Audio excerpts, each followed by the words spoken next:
Assalamualaikum warahmatullahi wabarakatuh. Salam dan bahagia.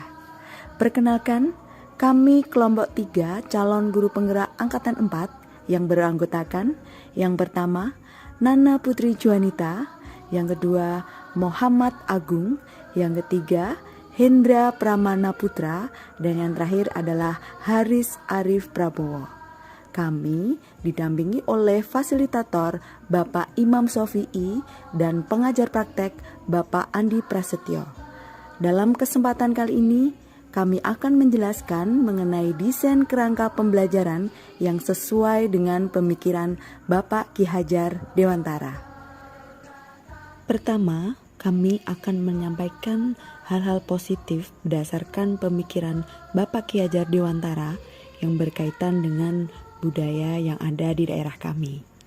Yang pertama adalah sopan santun. Yang kedua, pembiasaan. Yang ketiga, berpihak pada anak. Kemudian yang keempat adalah menuntun. Yang kelima, kerjasama. Dan yang terakhir adalah bermain.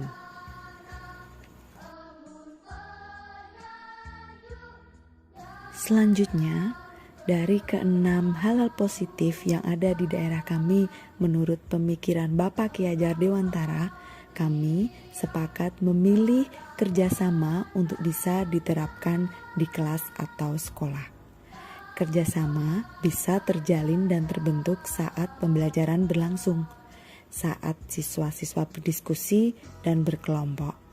Kerjasama juga bisa terwujud dalam kegiatan peduli lingkungan. Contohnya saja saat siswa-siswa melakukan kegiatan bersih-bersih di sekolah atau di kelas mereka masing-masing. Guru penggerak adalah salah satu capaian merdeka belajar untuk mencapai pelajar Pancasila. Kerangka filosofis merdeka belajar mengacu pada 7 profil Pancasila, yaitu beriman dan bertakwa kepada Tuhan Yang Maha Esa dan berakhlak mulia, kebinekaan global, gotong royong, mandiri, bernalar kritis, dan kreatif. Profil pelajar Pancasila pilihan kelompok kami adalah gotong royong.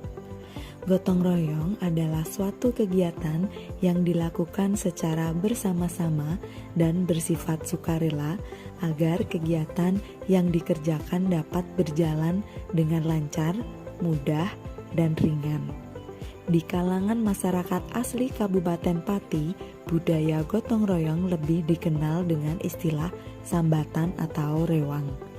Alasan kami memilih gotong royong adalah untuk menjaga kelestarian gotong royong itu sendiri sebagai bentuk kesinambungan budaya dan kearifan lokal daerah kami, yaitu kota kecil di daerah pesisir utara Pulau Jawa yang sederhana serta senang bekerja sama dan bergotong royong untuk mencapai tujuan bersama. Berikutnya kami akan membahas mengenai sumber daya dan potensi yang dimiliki oleh sekolah. Sarana dan prasarana. Sarana prasarana pembelajaran yang representatif. Kemudian tenaga pendidik yang berkompeten, berpikiran maju, dan terus mau belajar. Dukungan warga sekolah seperti Bapak Komite, Bapak Pimpinan, dan rekan sejawat. Peserta didik meliputi input peserta didik yang potensial secara kualitas dan kuantitas. Tujuan utama pelajar Indonesia merupakan pelajar sepanjang hayat yang memiliki kompetensi global dan berperilaku sesuai dengan nilai-nilai dari Pancasila. Kompetensi Pancasila yang kami sepakati adalah gotong royong. Pelajar Pancasila yang baik akan mampu bekerja sama dengan sukarela agar sebuah pekerjaan terasa lebih ringan untuk tujuan bersama.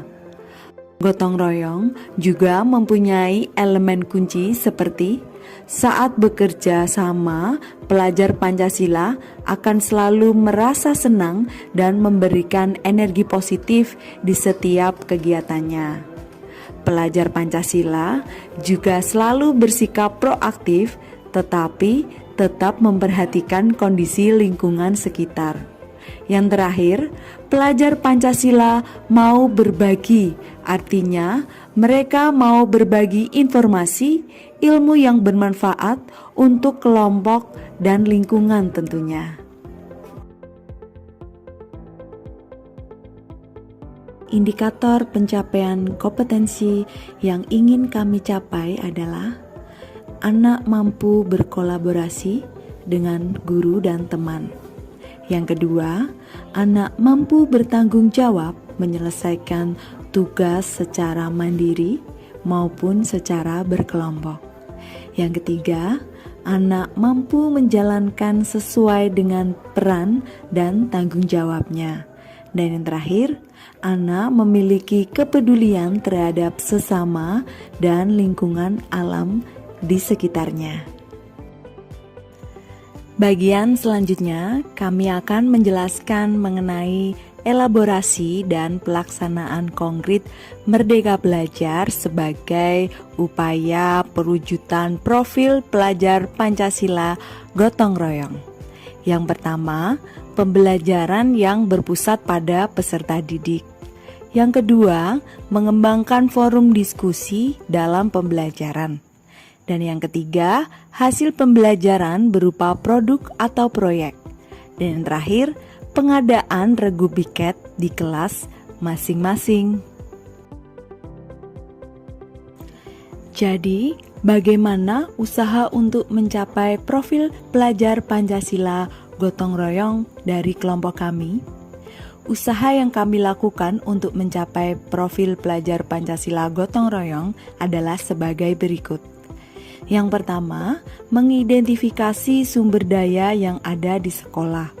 Yang kedua, membuat program sekolah yang mencerminkan perilaku gotong royong, misalnya kegiatan kerja bakti setiap hari Jumat atau hari Sabtu di sekolah.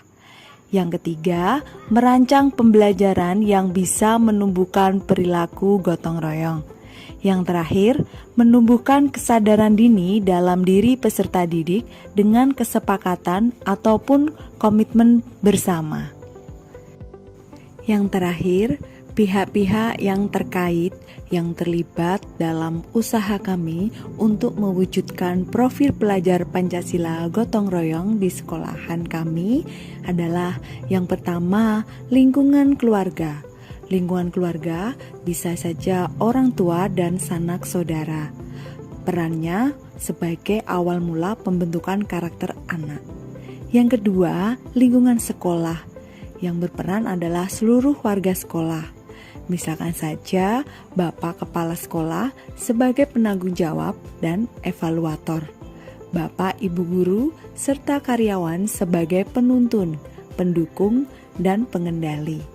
Sedangkan siswa itu sendiri sebagai pelaku atau pemeran utamanya. Dan yang ketiga, lingkungan masyarakat. Lingkungan masyarakat terdiri dari warga masyarakat yang berperan sebagai wadah untuk mengimplementasikan dan juga pengendali pelajar profil Pancasila. Demikianlah hasil presentasi dari kelompok kami. Semoga bisa bermanfaat untuk para pembaca dan pendengar. Terima kasih untuk semua pihak yang terkait. Apabila ada salah kata, salah tulis, salah ucap, kami mohon maaf. Wassalamualaikum warahmatullahi wabarakatuh. Guru bergerak, Indonesia maju.